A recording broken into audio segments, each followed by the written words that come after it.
Сосочки хорошо, игрушка на коляску. Семье Аркаи Низамовой и Сергея Лахова подарок достался как раз на праздник. Маленькая Лиза родилась ровно месяц назад, и это уже 5-й ребенок.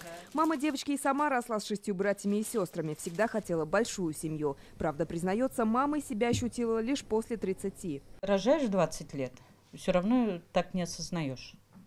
Охота туда сходить, охота сюда сходить, ну хоть с ребенком, но все равно. А вот после 30 это уже свое как-то вот так вот ощущается. Того же мнения Светлана Шайотова. В свои 41 ждет 3-го ребенка. До долгожданного события 3 недели, и теперь к заветному дню есть все необходимое.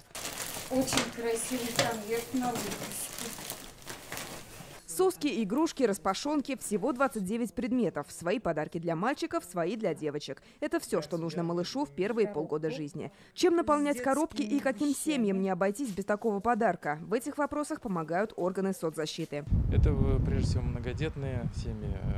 Это семьи, которые по финансовому состоянию, органы соцзащиты знают эти семьи. Вот эта программа позволяет им поддержать. Проект «Коробка малыша» стартовал в январе этого года и выручил уже больше 500 казанских семей. А теперь зашагал и по республике. В Рыбнослободском районе подарки получили первые 7 семей.